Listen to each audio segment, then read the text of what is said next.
Mummy जी, तुम हो तो सब कुछ है और तुम नहीं तो कुछ नहीं।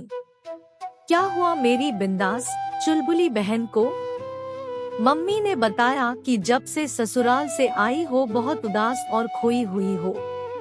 पिया जी की याद आ रही या फिर सासू जी की? बड़ी बहन आस्था ने शरारत से प्रथा को गुदगुदी करके हंसाने की कोशिश करने लगी। गुदगुदी होते ही प्रथा ना चाहते हुए भी हंसने लगी और आस्था से बस दीदी अब और नहीं बोलकर खुद को छुड़ाने लगी। हंसते हंसते दोनों बहनें वही बेड पर लेट गईं। फिर प्रथा झूठ मूठ नाराज होकर बोली, मुझे आए 4 दिन हो गए और आपको अब फुर्सत मिली है। आपके ऊपर तो सास और ससुराल वालों का पहरा भी नहीं है। अपनी मर्जी की मालकिन है, जब चाहो जहाँ जाओ, जब मन करे आओ और जो मन करे खाओ और पकाओ, कोई रोक टोक नहीं। फिर भी आपको समय नहीं मिला। मैंने कहा मैं आ जाती हूँ तो मना कर दिया। जब से मेरी शादी हुई आपने पराया कर दिया। बाप रे, इतना गुस्सा! सच्ची सच्ची बता, ये गुस्सा मेरे नहीं आने का है या फिर बात कुछ और है? आस्था ने प्रथा का हाथ पकड़ते हुए कहा तो वो चुप हो गई और फिर आंखों से आंसू छलक गए। दीदी, बहुत कोशिश कर ली लेकिन मुझसे ससुराल की बंदिशें नहीं सही जा रही। हमेशा सास और ननद की दखलंदाजी कब तक सहूं? शशांक से कहा तो वो कुछ सुनते ही नहीं। हमेशा यही कहेंगे कि तुम जैसा सोच रही वैसा नहीं है। अब मैं उन्हें कैसे समझाऊं कि मुझे उनके साथ अकेले रहना है, जैसे आप रहती हो जीजाजी के साथ अकेले, कोई बंधन नहीं। शशांक सही कह रहे प्रथा। कुछ चीजें जो देखने में बहुत ही सरल और अच्छी होती है, दरअसल उसके पीछे की सच्चाई बहुत ही कड़वी और कठिन होती है। आस्था बात करते करते उदास हो गई। दीदी, बात क्या है? क्या जीजू ने कुछ कहा या फिर? प्रथा आस्था को उदास देखकर चिंतित हो गई। वो बेचारे क्या ही कहेंगे। थोड़े से सुख के लिए मैंने अपना और तेरे जीजू का चैन खो दिया। आस्था की बात अभी भी प्रथा को समझ नहीं आ रही थी। जब मैं ससुराल में सबके साथ सास ससुर, जेठ जेठानी और ननद देवर के साथ रहती थी तो मैं बहुत सुखी और खुश थी। जिसे मैं सास की बंदिश समझ रही थी वही मेरे लिए सबसे बड़ी आजादी थी।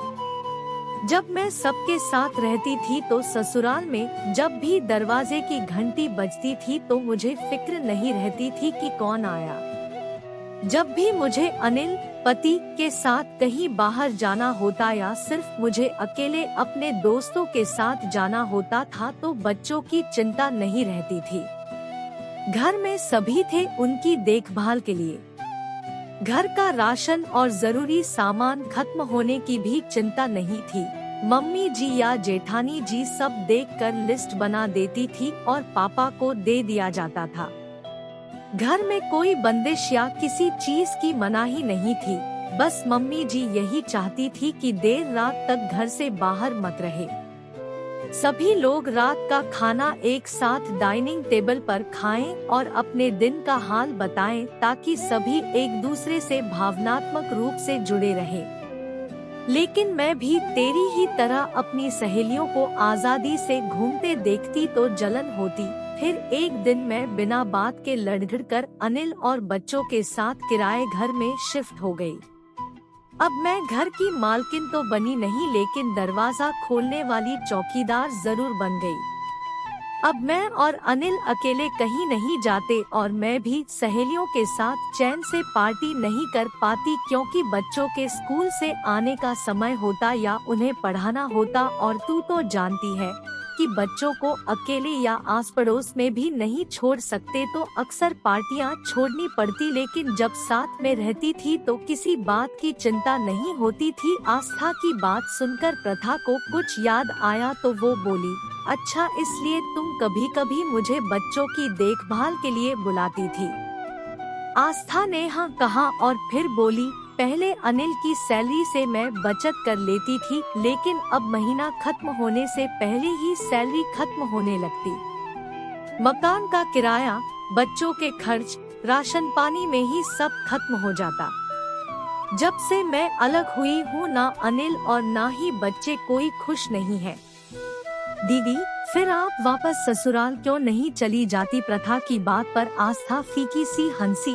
अनिल से कहा, लेकिन वो कह रहे कि तुमको जाकर वहाँ सबसे माफी मांगनी पड़ेगी और मैं यह समझ नहीं पा रही कि किस मुंह से माफी मांगूं। अगर माफ नहीं किया तो एक बार जरूर कोशिश करनी चाहिए। आप भी करिए और मैं भी करूँगी। मैं समझ गई कि मम्मी जी मुझ पर बंदिश नहीं लगा रही बल्कि मेरी फिक्र कर रही। ये मेरी फिक्र ही तो है। जब मैं शशांक के इंतजार में भूखी बैठी रहती तो जबरदस्ती अपने साथ खाना खिला देती और शशांक को भी डांटती कि बहू को क्यों इंतजार कराया। प्रथा आस्था को घर वापस जाने की सलाह दे रही थी, तभी प्रथा की सास शिखा जी का फोन आ गया। बहू कब आ रही? शशांक बता रहा था कि तुम्हें मुझसे कोई जरूरी बात कहनी है। हाँ मम्मी जी, आपसे यह कहना था कि मैं आपको छोड़कर कभी अलग नहीं रहूंगी, क्योंकि मैं समझ चुकी हूँ कि तुम हो तो सब कुछ है और तुम नहीं तो कुछ नहीं। प्रथा की बात सुनकर शिखा जी हंसने लगी। बहू, लगता है कि शशांक वाली लाइन मुझे कह दी। मैं समझ गई कि तुझे उसकी याद आ रही। मैं जल्दी ही तुम्हारी विदाई की तारीख पक्की करती हूँ। नहीं मम्मी जी, अभी मैंने जो कुछ भी कहा वो आपके लिए ही था। लव यू मम्मी जी। प्रथा ने हंसते हुए फोन रखा।